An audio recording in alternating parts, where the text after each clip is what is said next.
We're inside InterNACHI's free online How to Perform Deck Inspections course, and we're at the Supports and Connections section, and we're going to talk about ledger connections. Most common cause of deck collapse is when the ledger pulls away from the band joists of homes and buildings. The two most common ways to correctly attach a ledger to a structure are with lag screws and through bolts. The installation of through bolts requires access to the backside of the rim joist, which in some cases is not possible without significant removal of drywall within the structure.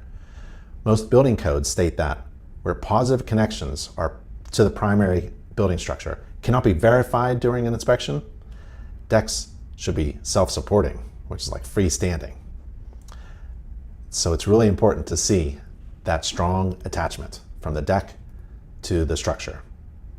Determining the exact required spacing for ledger fasteners is based upon many factors, including the joist length, type of fastener, diameter of the fastener, the sheathing thickness, use of stacked washers, type of wood species, moisture content, band joist integrity, deck loads, and so all of this is well beyond the scope of a home inspection. And so is code. Home inspectors are not code inspectors, but home inspectors may be interested in learning what the code says and what the standards are. So let's take a look at the code. Fasteners used in deck ledger connections should be installed in accordance with a building standard that describes the deck ledger connection to the band joist. And this is in 2021 IRC table R507.9.1.3.1. So here's the table. So let's take a look at this table. What we have is load on the left. Let's just go with the 40 PSF live load.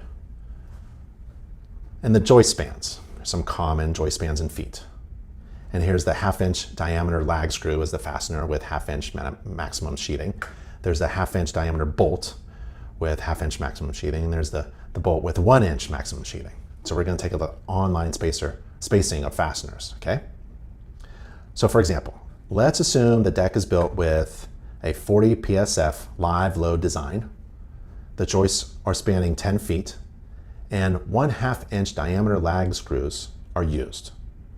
The on-center spacing of fasteners is 18 inches. Just go straight across. And remember, the tip of the lag screw should fully extend through and beyond the inside surface of the band joist. So if I'm in a basement or crawl space under the floor structure and I'm going to the band rim joist of the structure, I can pull away some insulation if it's there, put it back, and take a look for any type of fastener that was used on the deck. And if it's a lag screw, those tips should be visible.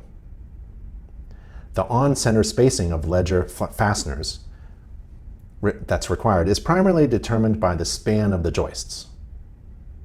Now, InterNACHI has a ledger fastening spacing formula which provides home inspectors a general rule of thumb, because we're not supposed to be using these code tables, right? But if you wanted to eye it up, this general rule of thumb may work for you. On-center spacing for 1/2 inch lag screws in inches is 190 divided by the joist span in feet. If you have 1/2 inch bolts, it's 330 divided by joist span in feet. But this is a very general rule of thumb. It may differ considerably from the modern local building standards or codes or best practices and other residential codes. And it may not even work because it's a general rule of thumb. But if you're trying to figure out, are there enough fasteners in the ledger board of the deck that I'm inspecting, you may want to refer to something. For example, using 2021 IRC table R507.9.1.3.1, if the deck is built with a 40 PSF live load and the joist span is 12 feet, okay, joist span is 12 feet, and the fasteners are 1/2 inch diameter bolt, 1/2 inch diameter bolt, not the lag screw, the bolt, with 1/2 inch maximum sheathing, the on-center spacing is what? 29 inches, 864 millimeters. If the fasteners are 1/2 inch lag screws with 1/2 inch maximum sheathing, the on-center spacing is 15 inches. So there's the lag screws. Because lag screws pull out. So you need more of them. The on-center spacing is tighter. You need more of them. Only 15 inches apart with lag screws. Bolts, stronger. You can space them out a little bit more on the ledger board. That's good to know. Now, where are they placed on the ledger board? Well, lag screws or bolts must be installed through the ledger board in a staggered pattern, staggered from the top and bottom along the horizontal run of the deck ledger. So they're staggered like this, boom, boom, boom, up, right? In 2 rows.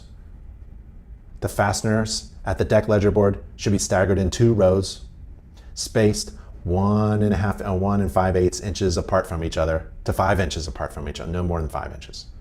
The maximum distance from the bottom row of these lag screws or bolts at the deck ledger board to the top of the ledger is at least 5.5 inches.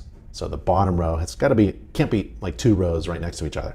Got to bring that second row down. For 2x8s, 5.5 inches, 2x10, 6.5, 2x12, 7.5.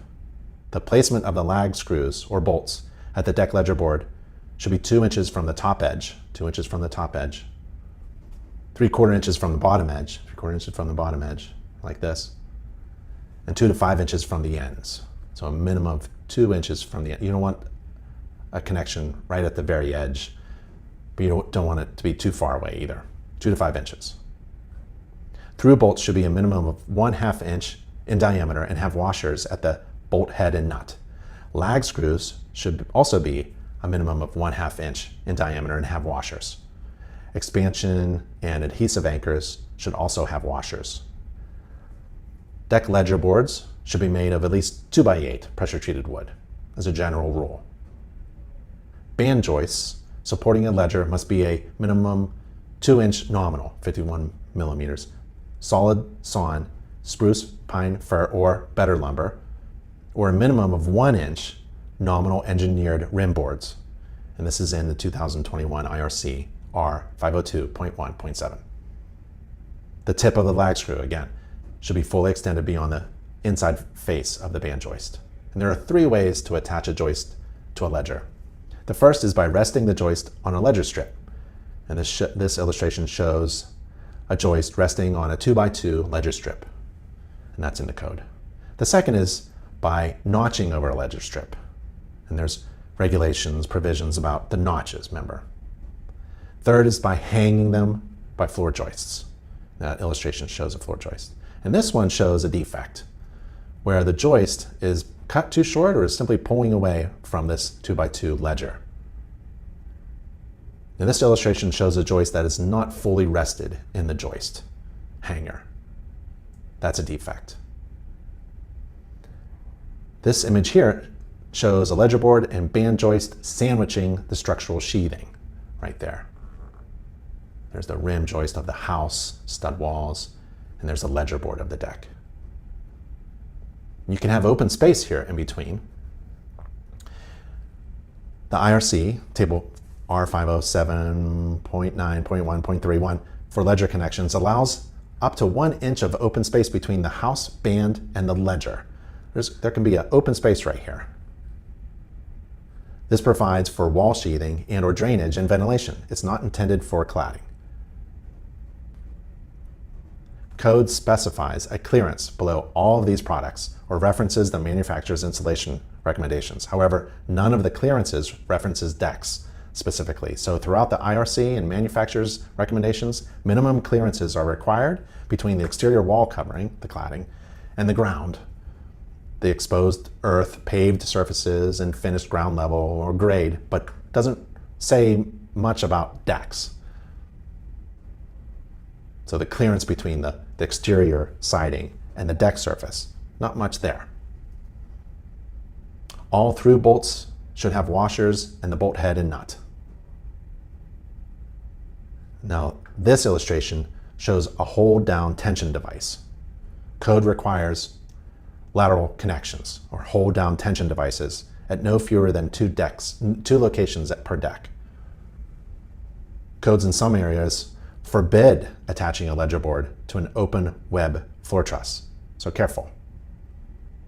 This illustration shows a ledger board attached to a concrete wall.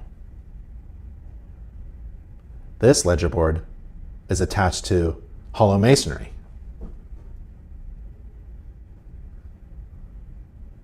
This ledger board is improperly supported by brick veneer.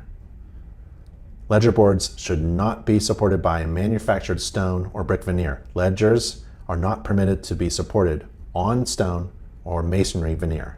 Ledger boards should not be attached directly, surface mounted, to stucco or eaves. Stucco and eaves have to be cut back so that the ledger boards can be attached directly to the band joists of the structure of the house. However, cut back stucco and eaves are difficult to flash and weatherproof. Once you open them up, it's difficult to prevent water intrusion. Ledger board flashing is intended to divert moisture away from the wooden structural components of the house. The deck ledger connection is only as strong as the wood it's attached to, and rotted wood is not very strong at all. Ledger flashing is only required for decks attached to wood frame construction. Since the ledger board is required to be decay resistant, the flashing is primarily to protect the house. So ledger boards attached to the concrete foundations don't require this type of flashing, but a durable sealant is recommended. And there's an illustration, a good illustration of that flashing right there. And so you want to take a look at the flashing underneath the ledger board and above the ledger board. And some clearance ideally, and some flashing there.